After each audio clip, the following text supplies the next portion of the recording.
I was trained as a psychodramatist, but what I discovered as I look back at all the different work I've done, it was quite obvious that I had become quite an efficient and successful sociometrist.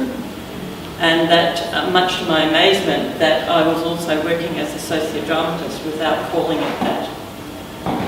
I was one of 4 girls, and the other 3 had a teacher for junior and a teacher for senior that I missed out on because I was born in December and so I was too young to go into the class the next year. And so I had teachers that weren't really very good, and my academic career was it was much lower than the other 3. So I thought I wasn't very brainy or bright or anything. So the major thing that happened was that I went nursing. So we did nursing. And as a nurse, I actually won prizes. I topped the class. I loved it. I loved working with the patients.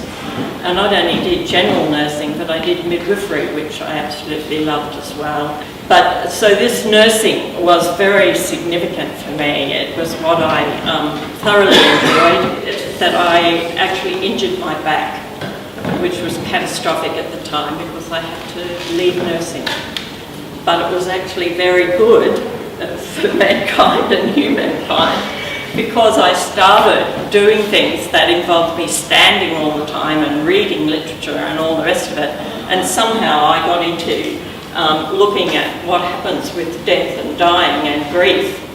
And before I knew where I was a grief counsellor, because I was one of the original people that helped found the Association for Loss and Grief in Australia. And which meant that I was writing articles and I got known across Australia. I was doing seminars and workshops. And at the time, I had exposure to the Australian Training and Development Organisation, who got me into workshops like transactional analysis, Gestalt, and something else that I can't, encounter groups. And as a reward for the work that we did, we were offered a place in a psychodrama workshop. But the person who ran that workshop was probably someone that most of you would have not heard of. Her name is Heather McLean, and she also trained with the Merinos. And I loved it. I just felt like I'd come home. And I thought, oh, how can I do more of this? It was within that period, that 1977 I think it was, Max came to Brisbane and did a workshop for us. And while I loved it, what we were doing, the 10-week practicum, I think it was at that time in Wasley, was too small for me. I wanted to do some concentrated training. But in the meantime, we'd been organising the visit of Elizabeth Kubler-Ross to Australia. And in the course of that, also around that same time, Sharon and Carl Hollander were being brought into Australia, I think from Melbourne, and were coming to Brisbane to do a workshop in Brisbane, and I enrolled for that. And in the course of that, mentioned to Sharon that Elizabeth had offered me a place in any of their workshops. I was to come across to America and she would look after me and all this sort of stuff. And Sharon said to me, before this workshop finishes, I want you to talk to me before you make any decision about going with Elizabeth. And the problem was that she had never done psychodrama training. And she was using it with the big groups that she ran, and already Sharon and other therapists were dealing with the mental collapse that happened because they never moved to an integration stage. So Sharon then offered me a place in the internship that the Colorado Psychodrama Centre were offering. And I applied for a Churchill Fellowship, didn't get it, and one of the sisters in our leadership, I'm a Sister of Mercy for those of you that don't know that, I was telling one of the sisters that I had missed out on the Churchill Fellowship. She said, why didn't you ask us? We'd have sent you. And I was on a much better wicket because they didn't have the same things. So I had a whole year in Denver. And a lot of the people that I met had been trained by the Merinos. And I stayed with Eugene Eliasov. I don't know if any of you recognise that name. He was one of the presidents of the American Society of Group Psychodrama and Psychotherapy. And he was wonderful because he took me to where he worked in a psychiatric hospital, I think New Haven. That's where we went. And I was very nervous about mental patients. I couldn't have done what Annie was, or did at that time. I would have been scared out of my brain. I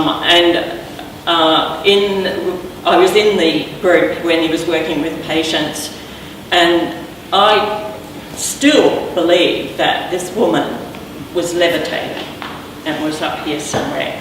And at one point, Eugene said to her, "Look, just come down for a minute, I need you to take this role." And I just couldn't believe it. She came down in my mind, or I don't know, I still don't know.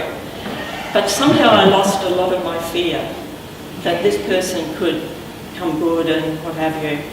His wife Mary did workshops with us in Denver on NLP, and that was yet another thing to have hold of. However, the training that I got in Colorado I was just so lucky. For one thing, I was allowed to do a placement with children who had been sent to this program by the courts because they were being abused. And I was able to do individual and group work with hardly any experience. I learned on the spot with Vicky Finger, who was my supervisor. She was marvellous. Sharon was working with individuals and doing family therapy, and she asked me to come in as her auxiliary. So for the next 6 months, I was learning and doing at the same time. I also met up with a lot of religious sisters from around the world who were present at a course in a college nearby, and the sister in charge liked me enormously and liked psychodrama, and so she then got me to do individual work, group work. I then ran workshops. This was from someone who'd just run a personal growth group at home, and that was all. Suddenly I was getting such a rich experience, and by the end of the year I had was given a certification by the Colorado Psychodrama Association after a couple of, I think I had about 300 hours back in Australia. But they also changed the American system, and I had to be grandmothered or grandfathered in or something. So when I came home, I had to run a session that Tina Lee Pucker at that time came up, and she was on the Board of Examiners at the time, and so I ran an open night that she assessed informally, and she said I was operating as a professional, and as far as she was concerned, it was done. The board did ask me about some writing, and we did something further, so that had been in 1980, and so at the end of, I think it was probably January 82, I was certified in the Australian system. And from then on, I certainly was training with Max and with Lynette as towards becoming a trainer. In Denver, I was seen as the most experienced person anyway. I mean, it was just sort of weird. Just with the 200 or 300 hours, I've just forgotten how many there were. So that's nursing. Could I have? No, I need you for something else. Could you be the Colorado situation? And Ron was one of the other interns who did that program. He came out to one of our, I think it was here in New Zealand, one of our conferences. So that was the first time I'd met him since we finished. I've kept in touch with a lot of the interns. The thing that I really wanted to bring forward as something quite different from me, and I hadn't thought that Hiromi would be here, but it's just, can you come out? I was asked to go to Japan, and I'd never been asked to do anything like that, and I couldn't believe they were doing it. Yujiro and Yumiko approached me, and so I went over and I did a therapy group and a training group, a one-to-one thing, and I kept notes of that workshop. You did both of them, didn't you? I think, yeah. And Hiromi and Yoshie were my hostesses, and they just looked after me so well. It was an amazing experience because they had an interpreter, and how do you work with an interpreter? But I knew I was going to be all right from the beginning. It was in this huge building, the National Women's Education Centre, yeah, and it seemed to be out in the middle of nowhere, except that they all had gardens where in Tokyo they're based, but it was a huge big room with tables and chairs, and there didn't seem to be any room for us to work. So I looked around at the group, and they'd already organised, with my friend's help, that there were objects there. And so I invited them to make the space where they could work, where they were like that. And the two of them went out and they created a pathway into the room. I would have never thought of doing it. Within minutes, the room was transformed.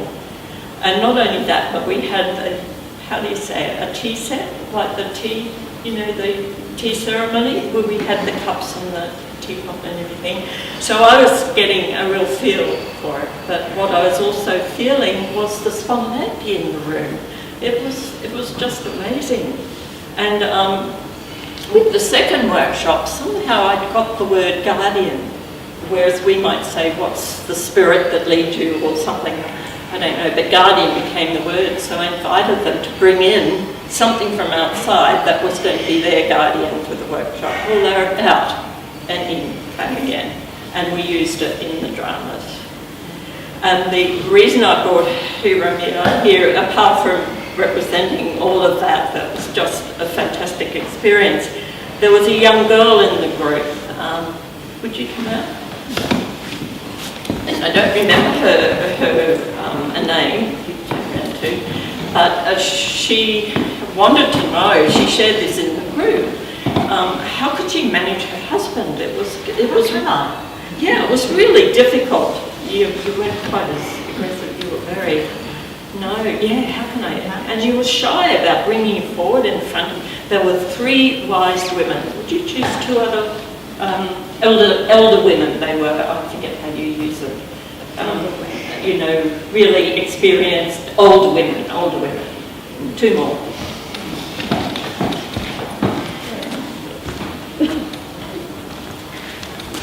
And I invite them to create a tea ceremony and to sit down with her and to talk with her about this problem and to do it in Japanese. And they did that. And I was over here hoping to God I could read the body language because the translator was, it started with K, his name, I think. I think it's man. Yeah, it was man. Yeah, anyway, he was really tired because he'd already translated for one workshop and here was yet another. And we just relaxed and they did the work. And one of the things I can remember and that I guessed was that I think the woman that Hiromi is was saying something to the effect of, this is something we've all struggled with and this is what we've done. And let's have a cup of tea or whatever it was that they were doing. It was obvious that this girl was calming down, felt supported by her elders and was going to be able to deal with it. And I just love the way these women trusted me. Later they wrote what they'd appreciated about the workshops, and I remember one of them said that I was able to admit if I was anxious or worried, and then just be with them. And they felt like, one of them particularly said she felt like a big load had been lifted off her shoulders to see a woman able to speak of her area that's difficult and to still continue on. So Japan will always be for me a place of great meaning. So thank you, all of you. Andrew, if you say, because you're that. And then I need someone to, if you prepare it, would you mind doing it this, Don? The death and dying stuff. So this went on for 15 years, where I was going to, you just stay here.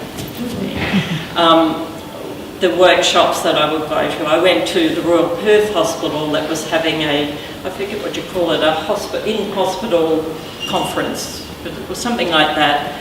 Cecily Saunders, if any of you are familiar with the hospice situation, Cecily came out from England.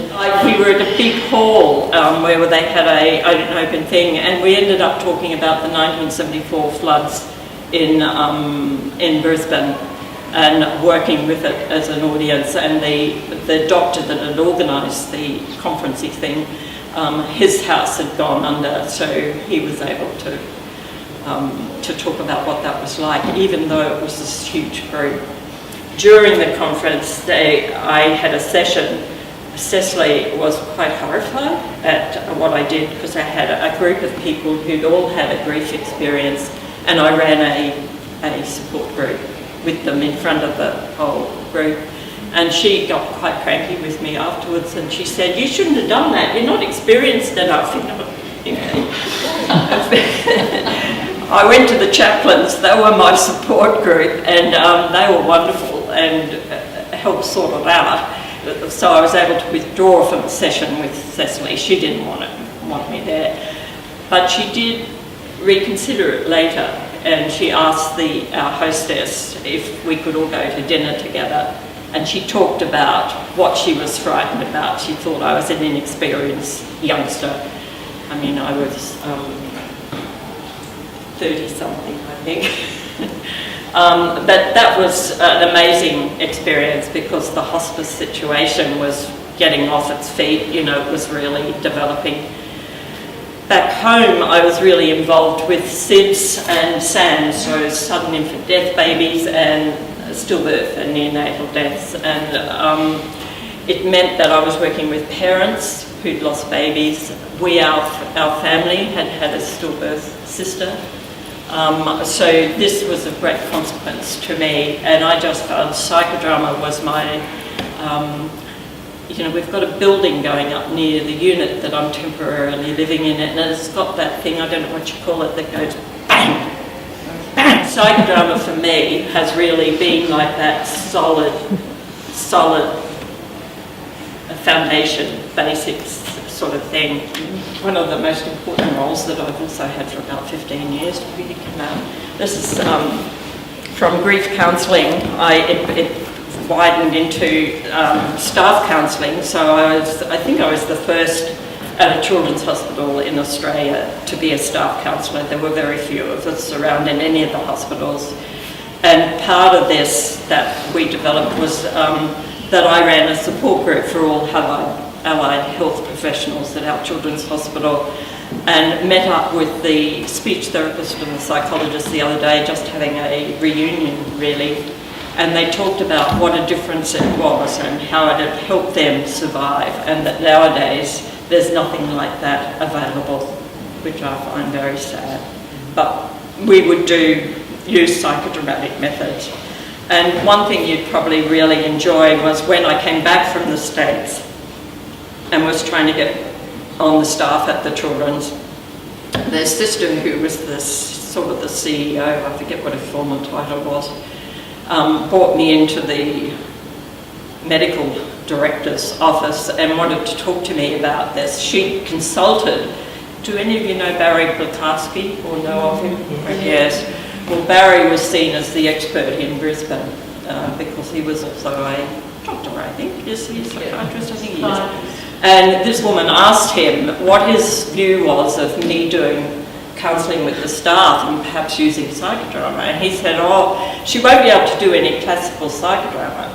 And so this woman took that as she'll be no good at it. So at this interview with the doctor as well, he said, can you give me a guarantee that none of the staff that you're working with will be going back to work upset and distressed? And fortunately, because my consulance is to say about me that I never crossed the line, but that occasion I said, you can't give me that guarantee about the patients you see. So he backed down a bit. But to satisfy them, I had to design this graph that would show them that the work I was doing was not classical psychodrama. So I forget, I just made it up. She said, oh, that's exactly what I need. And I was then employed, which I then had the most wonderful year. In 1991, I came to Auckland and I had a year's sabbatical. I asked if I could do at least 4 treks in New Zealand. And the major things that I was doing were creative things. I had art courses. Every week I would go to Don, and I would also go to the osteopath, still relating to that, what happened when I was nursing and I damaged the back. But I had the luxury of Don, the luxury of the osteopath, and also went for a massage report, which was about the abuse that went on in the orphanages and the schools, and especially by the sisters. That was the thing. And so the leadership people asked me and Steph to let us use psychodrama. In the meantime, I had 14 years with playback theatre. And Anne was the one that I went to when I tried to get out of the troupe after the 14 years without causing any damage. She was fantastic. Anne Hale, I mean. So this is the 14 years of playback theatre, which I just loved with a great passion for most of the time. Towards the end, I was getting a bit weary. But this, I think, fed into my psychodrama, particularly my work as a trainer, because all the body work that we did in playback, the using music, like, you know, how the musician has a significant role, and that in everything about playback I could use in some way in my psychodrama work. So that was really important. And then I actually did an art therapy course in Brisbane as well, and I would work with clients with both having them draw or paint something and then work with it psychodramatically. And a couple maybe of my paintings that I did after the Chernobyl floods. We get a lot of floods and fires from Australia.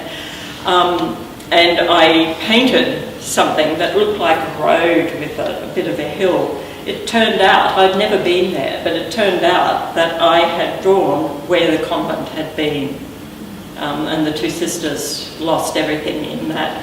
But those paintings are now in our archives, the sisters' archives, which I find quite incredible, given that I cannot, if I had to draw you, I couldn't do it, but if I did it just out of my spirit, it might be a whole flame going up or something. It'd be, it'd be not literal. And I find that's helped a lot. Did a lot of wood carving, clay work where we fired it in the ground, did that. So I feel like the richness that's here also colours my work. So this is Annie's letter to me the day before my birthday, so it was my birthday present, sending me Yoda. Hope you like this Yoda. When I saw him, I thought about the conversation we had about being older women. I remember telling you that I would rather be Yoda than a crone. But when I saw this one, I thought of you. I'm not sure what to make of that. In the movies, he is a gentle, wise creature. This one talks as well. Love to you from Annie. So that's that one. And I thought you might be interested in the other part of my involvement with psychodrama and the association. And many of the people that were on the executive are actually here, Bev and Annie, and at the board, Don and I were on together with Max and Joan Chappell, so it's quite interesting. But I can't remember this at all, but this is a letter I sent to the sisters back home, because I think for some unknown reason I was excited about being on the executive. I never volunteer for any of these things. And it says that this actual election was preceded by a process, not unlike a discernment process. I was able to identify what I wanted to bring to the position. These are the roles of the midwife, my ability to accompany people through labour, in inverted commas, both men and women, to inverted commas, to deliver the baby and to care for the child. I bring the wise old crone, an elder of the tribe who's been around for 20 years now, so this is back into 1996, and knows the history and the people and the stories and treasures them. It was this same conference that I volunteered to be the archivist for AANZPA and still am. Haven't been able to give it up. I also bring the faithful rememberer who says to the association, "I will never forget you. I hold you in the palm of my hand." So at that workshop in Japan, and Hiromi may remember it, from somewhere I got the idea that each of the people there would write a fairy story about themselves. Everyone went off by themselves to write a fairy story about themselves, claiming their voice in the world and making their voice heard. These two themes were present in the group. Each began with the words, "Once upon a time." And to my mind, as I read this now, this is the story of my journey with psychodrama. And remembering that beginning where I thought myself much less than my sisters. Once upon a time in a land far, far away, there lived a Brigid tree.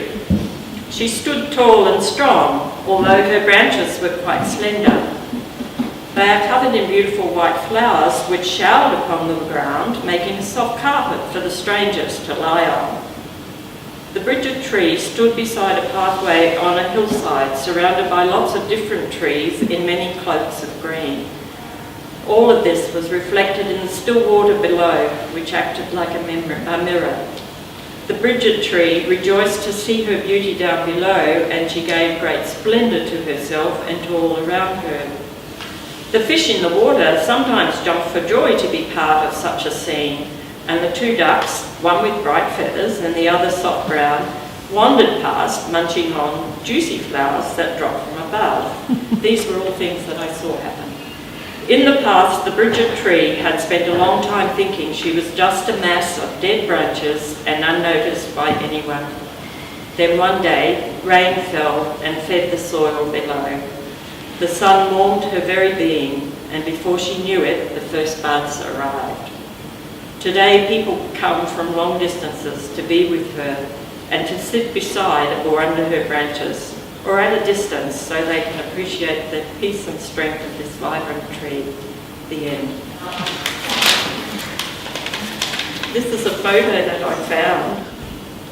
Her first name is Elizabeth. It's Elizabeth Kubler-Ross, cutting a kangaroo at a lone pine with me. I had no idea that that photo could be taken. And I found it in the course of looking up notes and trying to work out what I've been doing for the last 40 years. She also liked margaritas, and she would order, at the hotel when we'd meet, she'd order a jug. Oh no, not in my nutty habit. Getting in the denial stage. She was very young then, only 30 something. Yeah, she's a triplet, was a triplet, she's dead now. She was a triplet? Yeah, she was a triplet, yeah, and did a lot of work in one of the camps, the concentration camps. So maybe, Brigid, maybe they could just keep passing around. Let's have you come here. And let's have Don and Annie, you come back up here.